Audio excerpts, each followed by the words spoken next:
My keycard still worked when I swiped in that Tuesday morning. Last time it would, though I didn't know that yet. I was juggling a lukewarm cup of coffee and a stack of production reports when I noticed something was off. The control system dashboard I'd been monitoring for 8 years was throwing error codes I'd never seen before. Our adaptive production control system, the one that just landed us on the radar of that $275 million acquisition, was hiccuping on the main assembly line. Name's Tom Wagner, by the way.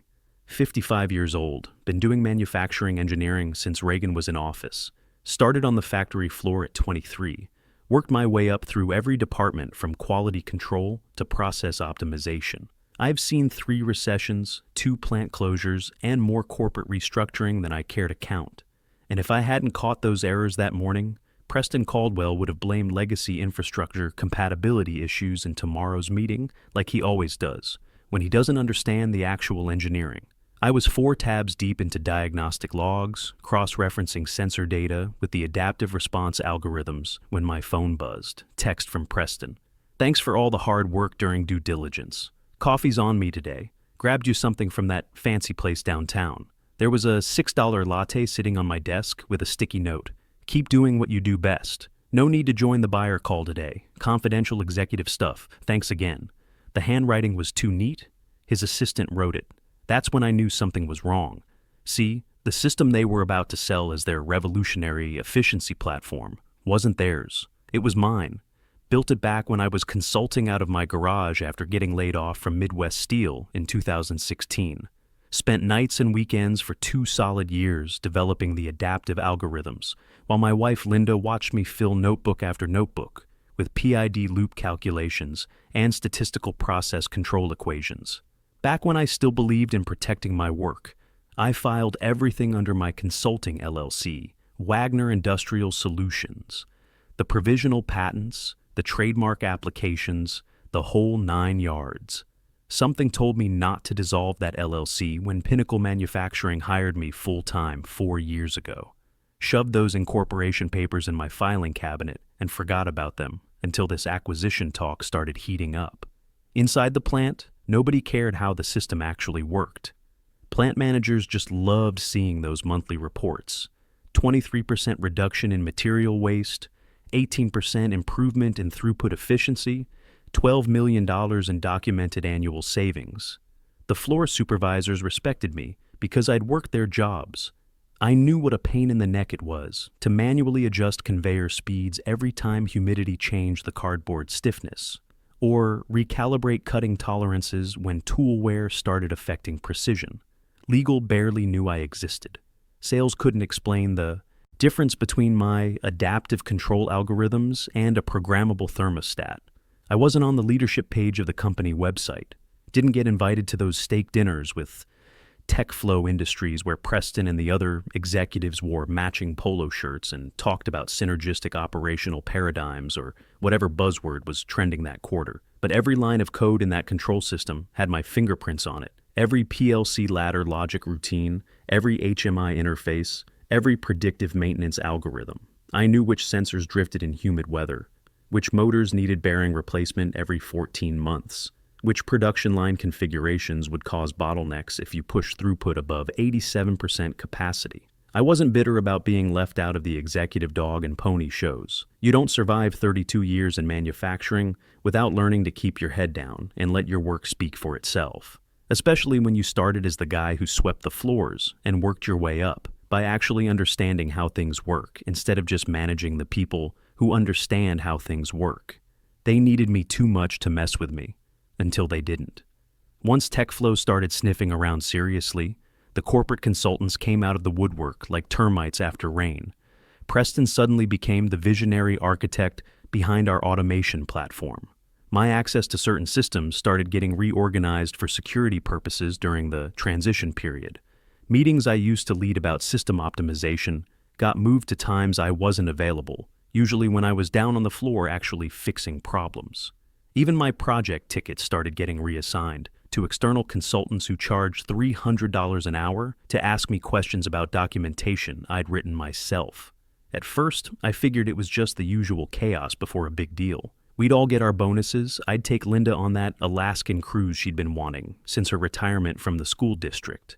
Maybe finally replace my 15-year-old pickup truck with something that didn't require a prayer and a curse word to start every morning. But then Carlos Rivera, one of the younger engineers I'd been mentoring, asked me about something odd. Carlos was sharp, reminded me of myself at his age, back when I thought hard work and good ideas were all you needed to get ahead. "Hey Tom, I was reviewing the system documentation for TechFlow's technical audit," he said, pulling up his laptop screen. "There's this core module that seems to reference an external package registry. You recognize this namespace?" I looked at the screen. There it was, buried in the dependency manifest. Wagner Industrial Solutions, Adaptive Control Core, EV 2.3.1. The same package name I'd used 8 years ago when I was uploading protected builds during my consulting days, back when I was paranoid about intellectual property theft. Turned out, I wasn't paranoid enough. That night, I went home and dug through the fireproof box in my basement. Had to move aside Linda's grandmother's jewelry and our insurance papers to get to the folder I was looking for. Found the articles of incorporation, my business license from 2016, and a thick folder full of provisional patent drafts that had seemed like overkill at the time. Everything was still there, my signature, my work, and a clause I'd written about proprietary software retention rights that seemed paranoid back then, but now felt like a life preserver on a sinking ship. The language was basic but solid. Wagner Industrial Solutions. LLC retains exclusive ownership and licensing rights to all control system algorithms, predictive maintenance routines, and adaptive response protocols developed under this entity, regardless of subsequent employment arrangements. I'd written that clause at 2 a.m. on a Tuesday, sitting in my garage with a space heater and a pot of coffee, after reading horror stories on engineering forums about guys who'd built something valuable, only to watch their employers claim ownership and cut them out of the profits. I opened a beer, a real beer, not the light stuff Linda keeps trying to get me to drink, and logged into Ohio's Secretary of State website. Wagner Industrial Solutions, LLC was still listed as active in their database. I'd been paying the renewal fees out of habit, same way I paid my truck insurance and property taxes. $150 every 2 years, automatic debit from my checking account. Just like that, Wagner Industrial Solutions was back in business. The next few days, I watched the corporate machinery gear up for the big announcement. TechFlow's technical team was crawling all over our facility, taking measurements, reviewing documentation, asking questions that proved they actually understood manufacturing, unlike some of our own executives. One of their senior engineers, a woman about my age who'd clearly spent time on factory floors, pulled me aside during a plant tour. "This adaptive control system is impressive work," she said, looking at real-time efficiency data on her tablet. "The statistical process control integration is particularly sophisticated. Who designed the core algorithms?" Before I could answer, Preston materialized like a bad rash. "That's proprietary methodology developed by our engineering team," he said with that practiced smile. "Trade secrets, you understand." She nodded politely, but I caught her eye and saw the look I recognized from 30 years of working with competent people who had to deal with incompetent managers. She knew Preston was full of it. They announced the acquisition the worst way possible.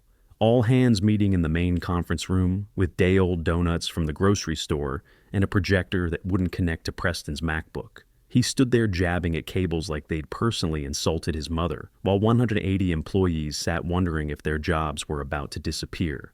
When he finally got his slideshow working, Preston launched into his. Prepared remarks like he was running for governor. "We're entering an exciting new chapter in Pinnacle's evolution. TechFlow Industries recognizes the strategic value of our innovative automation platform and has agreed to acquire our company for $275 million. Polite applause scattered through the room, a few relieved sighs from people who'd been worried about layoffs. One of the older machinists near the back muttering, "Hope they don't screw up our health insurance." But the real kicker came when Preston started talking about the revolutionary efficiency platform that represents years of collaborative innovation by our world-class engineering team. My platform. The thing I'd built alone in my garage while eating microwave dinners and trying to figure out how to make the mortgage payment after Midwest Steel decided they didn't need senior engineers anymore. Preston stood there talking, like he'd personally coded every algorithm, calibrated every sensor, debugged every control loop. He even had the PowerPoint slide ready. Adaptive Production Control System, Pinnacle's competitive advantage. With a chart showing the $12 million in annual savings like it was his personal achievement. This acquisition validates what we've built together as a unified team, he concluded, adjusting his tie like he was accepting an engineering award. Together. Right, I was the team. Let's keep this confidential until the formal closing, he added, scanning the room with what he probably thought was executive gravitas. Don't reach out to anyone at TechFlow directly. And if you're not part of the core transition team, please stick to your regular operational duties. His eyes landed on me when he said it. Not subtle, but then again, Preston had never been accused of subtlety. After the meeting, everyone scattered to gossip by the coffee machine and speculate about retention bonuses. I didn't follow, went back to my workstation, opened that bottom file drawer that hadn't seen daylight in 4 years, and pulled out the manila folder marked Wiz Patent Applications. Confidential. Inside was a printed provisional patent application, 8 years old, describing the adaptive logic algorithms in the kind of painful technical detail that only another controls engineer could appreciate. Mathematical proofs for the statistical process, control integration. Flowcharts showing the decision trees for predictive maintenance protocols. Even hand-drawn diagrams of the human-machine interface layouts. The same algorithms Preston was about to sell like they were his brilliant innovation. I sat there reading my own work, remembering the late nights in my garage, the dozens of failed approaches, the breakthrough moment when I finally figured out how to make the system adapt to changing production conditions without human intervention. None of that showed up in Preston's presentation. He was selling the results without understanding the process.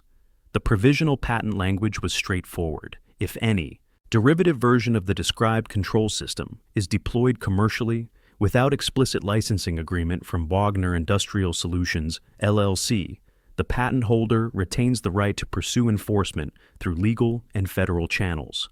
Back then, filing those papers felt like insurance I'd never need. Now they felt like ammunition. I pulled out my phone and scrolled through my contacts until I found the number I was looking for. Legal, patents, Jordan Walsh. Hadn't talked to Jordan since 2018, but some friendships don't need regular maintenance. Time to make a call. Jordan Walsh answered on the second ring, sounding exactly like he had 6 years ago, when he'd helped me file the original patents. Tom Wagner, he said, and I could hear him leaning back in his chair. Haven't heard from you since that consulting gig wrapped up. How's the corporate world treating you? They're selling my system, Jordan. Long pause, then a low whistle. The adaptive manufacturing control platform? That one. $275 million deal with TechFlow Industries. My boss is presenting it like he invented the whole thing himself. Tell me you kept the paperwork, every page, signed, notarized, sitting in my filing cabinet like a time bomb. I could hear him typing, probably pulling up my old files. This could get very interesting, Tom. You never transferred the IP to Pinnacle when they hired you? Nope. They brought me on as a senior engineer, not a contractor. Standard employee agreement, NDA, non-compete clause. Nobody ever asked about prior work or existing intellectual property. Just assumed everything I knew belonged to them automatically. Classic mistake, Jordan muttered. Happens more than you'd think. Companies get sloppy when they're hiring experienced people. They figure 32 years in manufacturing means you're just a company man who follows orders. Well, they figured wrong. Jordan chuckled. Indeed they did. You maintain the LLC registration? Active status, current on all fees. Wagner Industrial Solutions is alive and well. Then they're about to learn something about intellectual property law that they should have learned before they started shopping your work around. What do you want to do about it? I looked around the plant floor through my office window. Second shift was coming on, guys I'd worked with for years. Good people who deserved job security, but didn't deserve to get rich off my work while I got nothing but a paycheck and a pink slip when the deal closed. I want what's mine, Jordan, credit and compensation. I don't want to kill the deal, but I want them to acknowledge who actually built what they're selling. Fair enough, I'll need to review all the documentation, but if it's as solid as you say, we've got leverage. How close are they to signing? TechFlow's doing their final due diligence now. Preston thinks we'll close within 2 weeks. Perfect timing. Nothing motivates negotiation like a deadline. I'll draft a licensing demand letter. Professional, polite, absolutely bulletproof. You still at the same address? Same house, same workshop in the garage where I built the damn thing. I'll be in touch tomorrow. The next morning, I discovered just how quickly things could change in corporate America. I was running diagnostics on line 3. One of the packaging machines was running 0.3% slower than optimal, probably a bearing going bad in the feed mechanism. When I tried to access the technical documentation database for the TechFlow integration project, access denied. Contact system administrator. No warning, no explanation. Just locked out of the project I'd been leading for 8 months. I tried the shared drive where we kept the system architecture files. Same message. The production control server where all my custom code was stored, access denied. Even my login to the quality management system had been revoked. Carlos appeared at my elbow like he'd been waiting for this moment.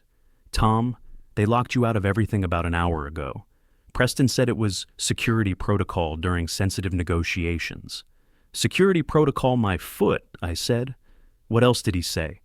Carlos looked around nervously, then lowered his voice. He told the integration team that you're not part of the core technical transfer process, and that all questions about the adaptive control system should go through him directly, through Preston, the man who still called programmable logic controllers computer things, and thought TCP/IP was a type of antiseptic.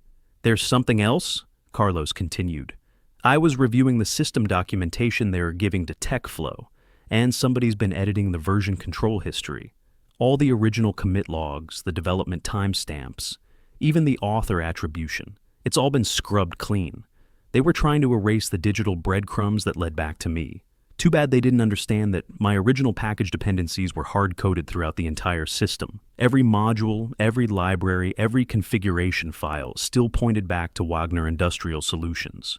What did you tell Preston when he asked you to clean up the history? Told him it would take weeks to refactor everything safely without breaking the integration. He wasn't happy, but he backed off. For now. I nodded.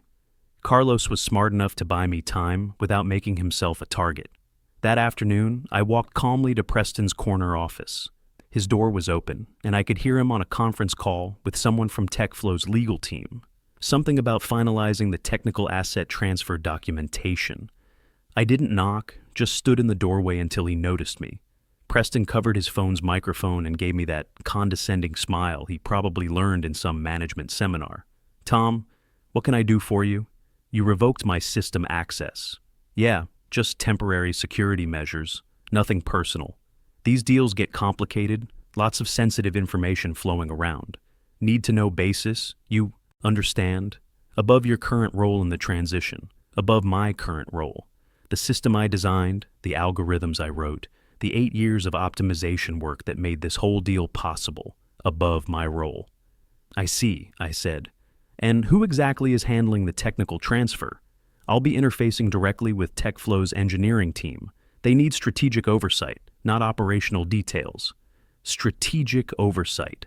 From a man who thought Gigahertz was a German car manufacturer. I nodded once, very slowly. Well then, I guess you've got everything under control. Absolutely. Thanks for understanding, Tom. Team player attitude, that's what makes these transitions smooth. I turned and walked away without another word. Past the cubicles where people were pretending to work while actually gossiping about the acquisition, past the break room where someone had put up a countdown calendar to Freedom Day, down to the parking lot that smelled like machine oil and ambition. Time to make this interesting. I didn't call Jordan back that day. Instead, I went home, spread everything out on my kitchen table like I was preparing for war, and built my case methodically.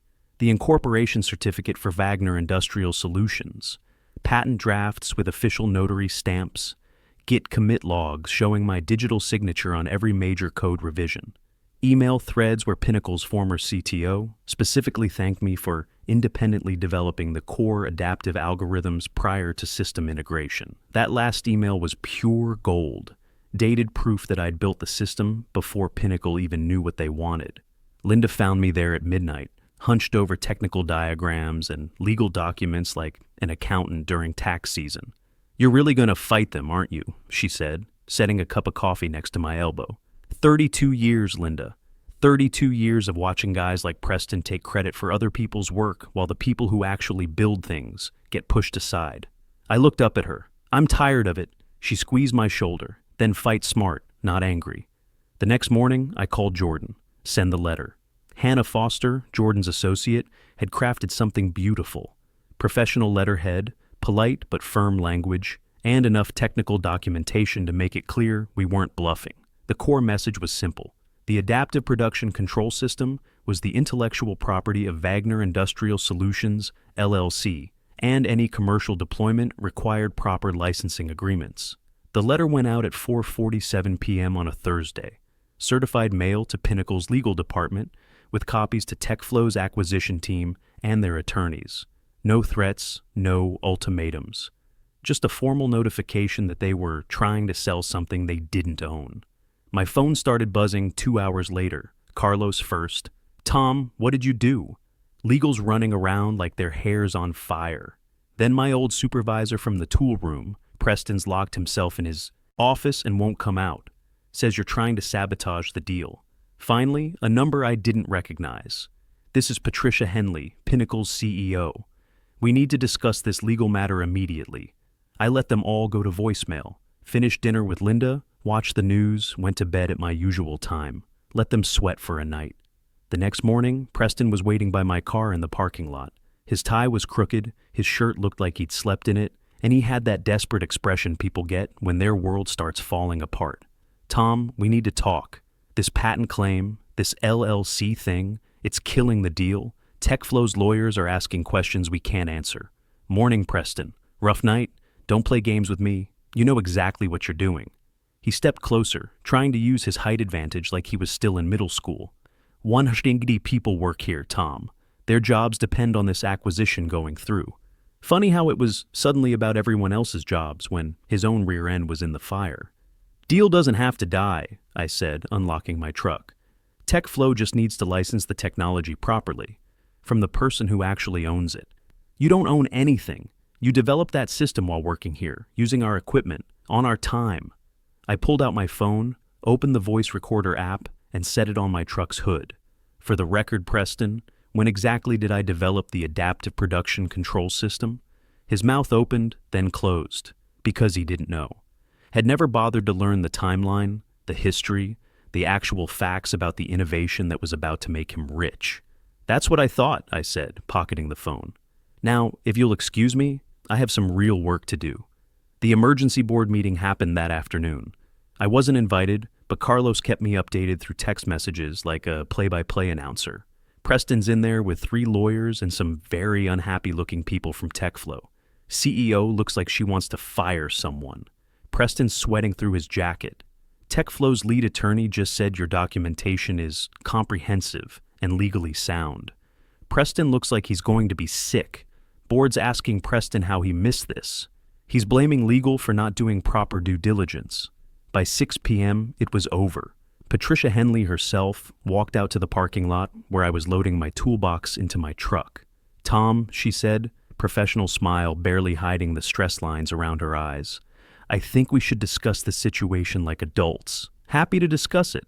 With my attorney present, she nodded. Of course. How about Monday morning? We'd like to explore licensing terms that work for everyone involved. Everyone. Finally, they were using the right pronoun. That weekend, Jordan and Hannah drafted our licensing proposal. Fair terms, reasonable royalties, proper attribution, and a consulting contract that would pay me to help TechFlow integrate the system correctly. Nothing punitive, nothing vindictive, just recognition and compensation for my work. Monday morning, I walked into that conference room as the owner of Wagner Industrial Solutions, not as Tom the engineer who got left out of important meetings. Preston was there, looking like he'd aged 5 years over the weekend. Patricia was all business. The TechFlow team was polite but direct. They wanted the technology, and they were willing to pay for it properly.